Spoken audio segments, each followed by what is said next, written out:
Olá, tudo bem? Hoje vamos estudar o capítulo 4, em que vamos falar dos métodos de ensino.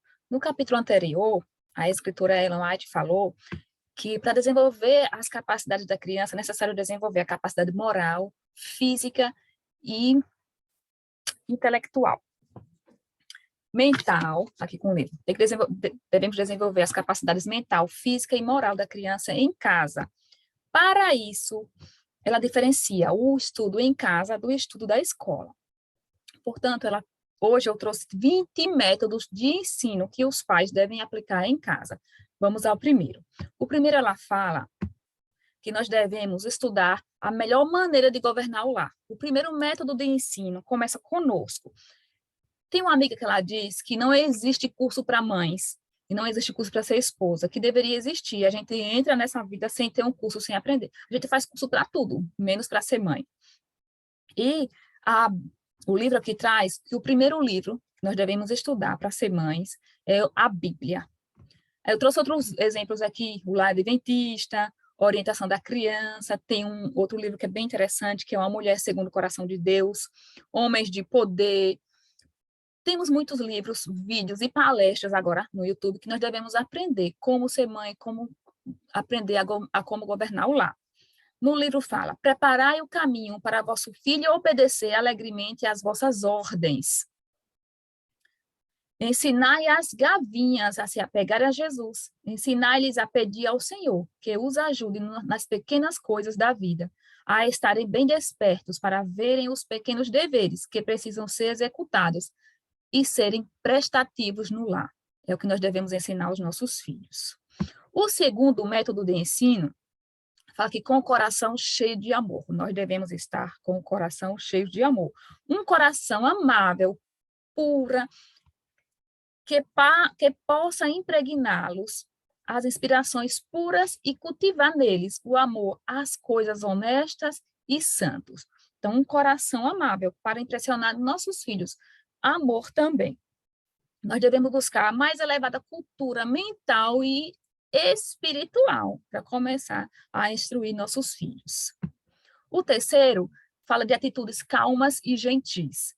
Irritação e impaciência cria impertinência na criança. Por outro lado, atitudes gentis tendem a acalmar os nervos do bebê. Nosso estado de emoção influencia também a emoção da criança. Se nós estamos agitados, elas sentem isso e vão ficar agitadas.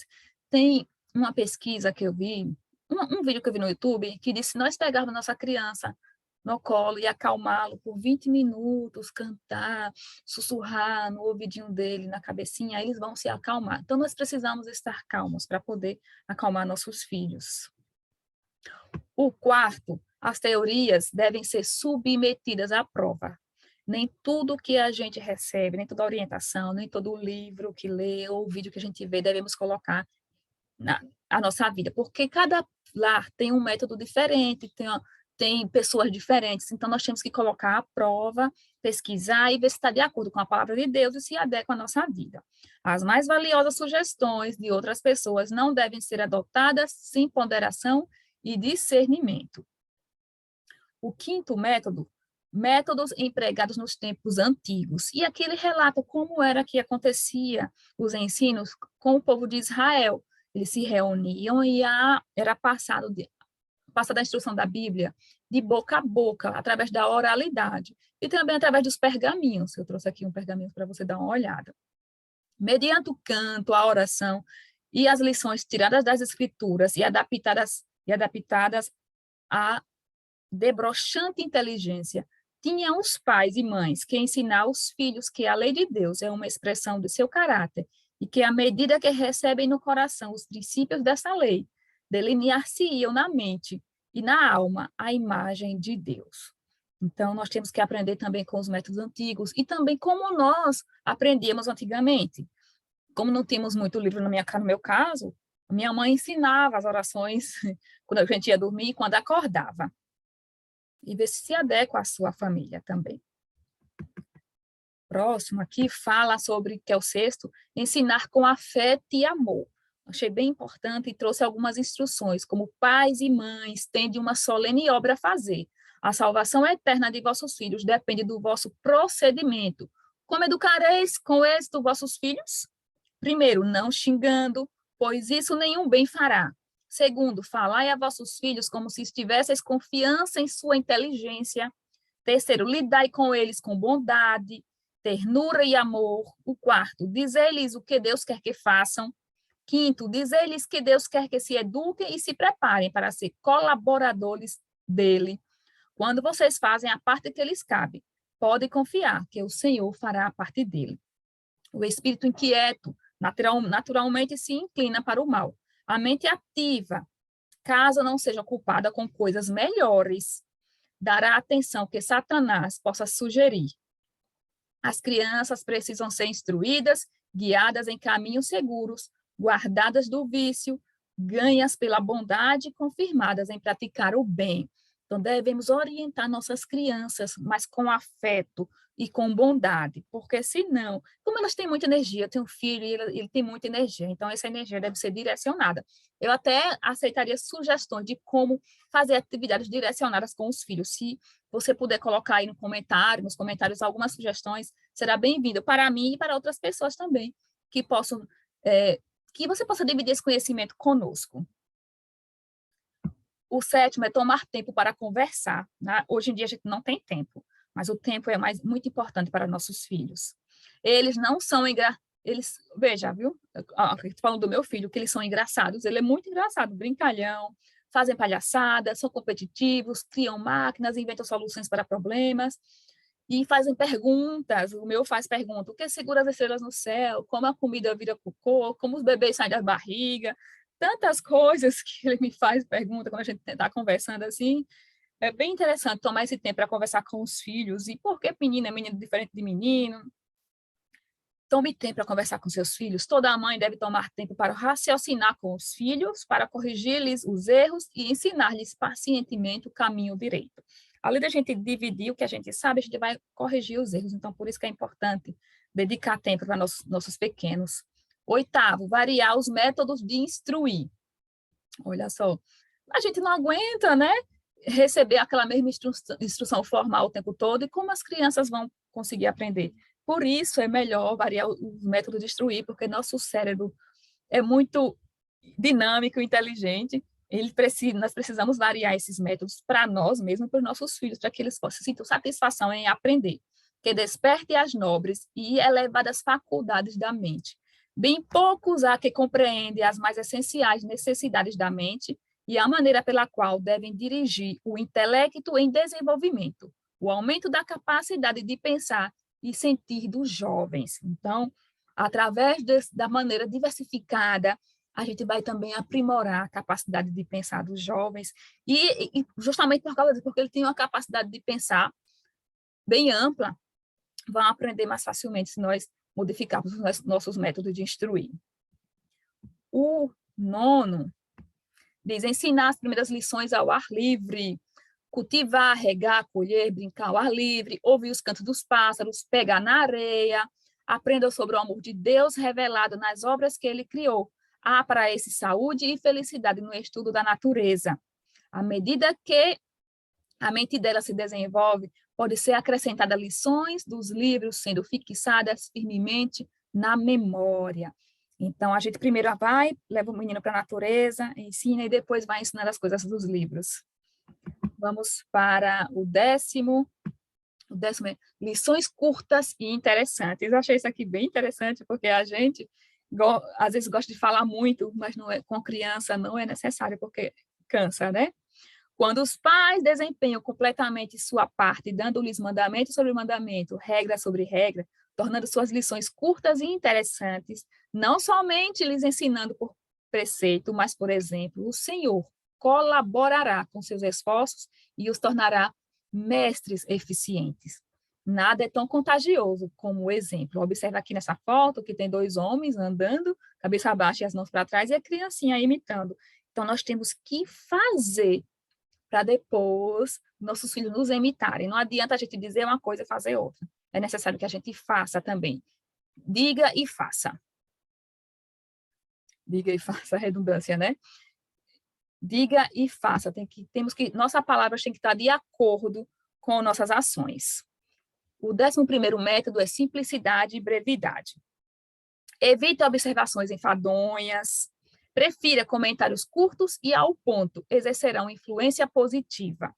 Evite dizer tudo de uma só vez, seja breve e frequente. Seja breve, rápido, mas com a frequência, diga mais vezes, para que ele possa aprender. A gente não aprende na primeira vez que a gente ouve, imagina uma criança, né? É necessário repetir, ter paciência para que ela possa entender.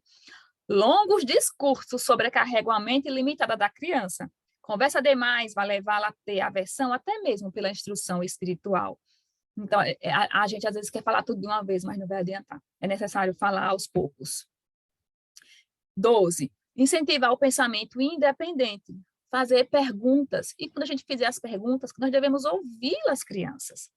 Olhando para eles, para uma bela paisagem, perguntar-lhes por que Deus vestiu os campos e os bosques com tais matizes formosos e variados? Por que não foi tudo colorido como um fuço sombrio? Quando colherem flores, fazeis pensar, porque ele poupou estas belezas que saíram do Éden. O tempo todo a gente tem que estar levando nossos filhos a Deus. E essas perguntas aqui, que sugeridas pelos livros, são interessantes até para a gente, né? Porque não é tudo de uma cor só. Porque Deus nos ama tanto que fez as coisas diferentes para que a gente veja a grandeza, a preciosidade que é a natureza. Dirigir a atividade infantil. Canalizar as energias na direção certa. Deem às mães a mente delas algo para executar que as faça prosseguir nas realizações físicas e mentais. Os pais não devem achar que é necessário reprimir as atividades dos filhos, mas devem compreender que é essencial orientá-los e educá-los na direção certa. Aqui tem uma videira, e o livro traz, se a gente não canalizar, não pegar o galhinho da videira e colocar no ramo mais alto que tem para ele enramar, ele vai se fixar no arbusto mais baixo e não vai ter utilidade para que veio, que é para produzir frutos e ramar, crescer bastante. A mesma coisa acontece com nossos filhos. Nós temos que canalizar essas energias com atividades que elevem o potencial mental deles. Sugiro novamente que se tiver alguma atividade que possa elevar essa capacidade mental das crianças, que você deixa aí no comentário. Serei grata, e outras pessoas também que possam ver também serão muito gratas, porque a gente às vezes nosso pensamento é limitado e não tem atividades para fazer com nossos filhos que elevem a mente, que nós devemos canalizar essa energia, tá? Vamos para o próximo aqui. 14º, ensinar a prestatividade desde cedo, desviar os pensamentos de si mesmo. Primeiro aqui, deveres a desempenhar em casa, nós temos que fazer isso com nossos filhos, dar deveres a desempenhar em casa, estimular a ajudar a mãe e pai, estimular a ser desprendido e a dominar a si mesmo, colocar a felicidade e o bem-estar dos outros acima dos seus, estar atento às oportunidades de ajudar os irmãos e animais, e animar os companheiros, é porque meu computador está com problema aqui, estou sem conseguir ler direito. Vou ler novamente o 5º. Estar atento às oportunidades de ajudar os irmãos e animar os companheiros, mostrar bondade com os mais velhos, os doentes e infelizes. Quanto mais o espírito de verdadeiro serviço adentrar o lar, mais profundamente ele se desenvolverá na vida das crianças. Então, devemos ensinar nossos filhos o espírito de serviço desde pequenininho. E pode observar que nossos filhos gostam de ajudar. É porque, às vezes, a gente não quer ter trabalho de refazer aquele serviço e evita que eles nos ajudem, mas devemos dar direcionamento desde quando ele começar a pensar, para que ele possa tirar o foco de si mesmo e pensar no próximo, pensar em Cristo. Força e a capacidade de raciocínio esteja bem desenvolvida, devemos instruir nossos filhos a começar a orientar, a ajudar-nos. 15º, a importância das pequenas atenções. No trato com seus filhos, siga o método do jardineiro, por meio de toques suaves, serviço amorável. Procure moldar-lhes o caráter segundo o modelo de Cristo. E aqui ela coloca o jardineiro novamente, olha, cuidando das plantinhas. Ele cuida delicadamente, tira folha, tira sujeira, molha, rega, né? Que é o mesmo que molhar. É isso que nós devemos fazer com nossos filhos. Cuidar com amor, com carinho, com palavras doces, com paciência, ensinar persistentemente, para que eles possam crescer e fazer o serviço de Cristo. E ser boas pessoas para a sociedade também. Vamos para o 16º. Atenção às pequenas coisas. tornam-se egoístas e deficientes, faltos de energia nas pequenas coisas da vida. Não são ensinadas a adquirir força de caráter pela realização dos deveres diários, por mais humildes que sejam. Se a gente não deixar nossos filhos fazer as pequenas coisas, eles vão achar que não precisam fazer nada, tornam-se egoístas, que as pessoas têm que fazer as coisas para eles. Ninguém está habilitado para um trabalho grande e importante, a menos que tenha sido fiel na realização dos pequenos deveres. É por etapas que o caráter é formado e a alma é educada a empenhar esforços e energias proporcionais à tarefa a ser executada. Então, se ele é pequeno, dá uma tarefa pequena. À medida que ele for crescendo, vai aumentando o nível para ele. E aí ele vai ser capaz de fazer uma tarefa maior. Isso também acontece conosco na nossa vida. A gente recebe de acordo com o que a gente é capaz de fazer. Vamos para o 17º. Crianças talentosas exigem mais cuidado. Cuidado com a lisonja, a vaidade e o amor, a ostentação. Devemos gravar na mente de nossos filhos que eles não pertencem a si mesmos, para irem e virem, vestirem-se e agirem como quiserem. Eles têm que obedecer às ordens que são dos pais em casa. E tem crianças que são mais talentosas, e a gente tem que evitar esses elogios exagerados. Vamos para 18º, ler para os filhos, ler em família. Unindo-se nesse estudo familiar à noite, receberá especial benefício o jovem que se tem acostumado a ler novelas e livros baratos de histórias. Então, é importante que o pai e a mãe estejam lendo em família à noite para evitar que os filhos estejam tanto tempo diante de telas que fazem tanto mal e assistindo coisas que influenciam a mente deles e a nossa também. O 19º, instruir e não ordenar. Olha a foto aqui, ó. Temos o vovô, o papai e a criança. Instruir é fazer com ele, não é só mandar. Salomão não disse: dize ao menino o caminho em que deve andar, e até quando envelhecer não se desviará dele. Mas Salomão disse: instrui o menino no caminho em que deve andar, e até quando envelhecer não se desviará dele. Instruir o caminho é só mostrar. E instruir no caminho é andar com ele, é fazer com ele. Então, é isso que o 19º pede, que a gente instrua nossos filhos no caminho, que a gente instrua nossos filhos fazendo também, devemos fazer, e isso vai ser muito mais fácil eles aprenderem o que nós temos o que nós estamos orientando. E o 20º e o último, o domínio próprio. A natureza humana é tríplice: moral, física e intelectual. Devemos desenvolvê-los. Foi o que eu falei no início, desenvolver a capacidade moral, física e intelectual. Educar a criança abrange mais do que conhecimento de livros ou aprendizados nas escolas. Compreende a prática da temperança, bondade fraternal, piedade, desempenho dos deveres conosco, com o semelhante e com Deus.